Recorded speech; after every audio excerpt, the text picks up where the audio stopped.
পূজা রান্নাঘরে চা বানাচ্ছিল, তখনই সেখানে আসে মাধুরী। মাধুরী এসেই পূজাকে বলে, কি পূজা, বাবার জন্য চা বানাচ্ছ বুঝি?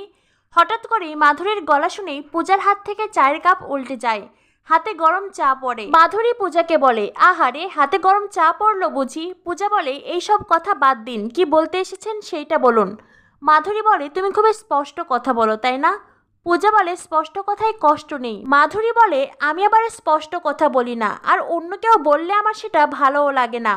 পূজা বলে, কি বলতে এসেছেন সেইটা বলুন। মাধুরী বলে, আচ্ছা পূজা, তোমার বাবা কিভাবে মারা গিয়েছিলেন?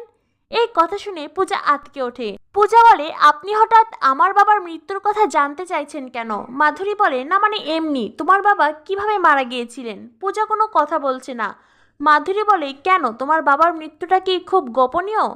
পূজা বলে, গোপনীয় নয়, কিন্তু আমার বাবা অনেক কষ্ট পেয়ে মারা গিয়েছিলেন। মাধুরী বলে, তোমার বাবা ট্রেনে কাটা পড়েছিল বুঝি? এই কথা শুনে পূজা বলে, আপনি কি করে জানলেন? আমি তো কখনো এই কথা আপনাকে বলিনি, কিংবা আপনার সামনে এই বিষয় নিয়ে আলোচনা হয়নি। তাহলে? মাধুরী বলে, মহারাজ আর তোমার শ্বশুর মশাই বিয়ে বাড়িতে আলোচনা করছিল।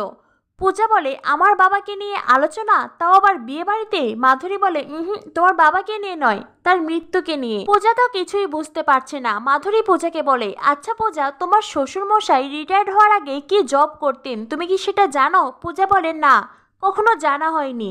মাধুরী বলে, উনি ইঞ্জিনিয়ার ছিলেন, উনি নতুন চালকদের ট্রেনিং দিতেন। কিসের ট্রেনিং বলো তো? পূজা তো অবাক দৃষ্টিতে মাধুরীর দিকে তাকিয়ে আছে। মাধুরী বলে, ট্রেন চালানোর। এই কথা শুনে পূজা আরো অবাক হয়ে যায়। মাধুরী পূজাকে বলে, কি কিছুই বুঝতে পারছো না তাই তো? পূজা অবাক দৃষ্টিতে তাকিয়ে আছে। পূজার চোখে মুখে অনেক প্রশ্ন। মাধুরী বলে, তুমি বরং একটা কাজ করতে পারো, তোমার শ্বশুর মশাইকে গিয়ে প্রশ্ন করো তিনি কবে রিটায়ার্ড করেছিলেন, কত তারিখে, আর সেই দিন কি ঘটে।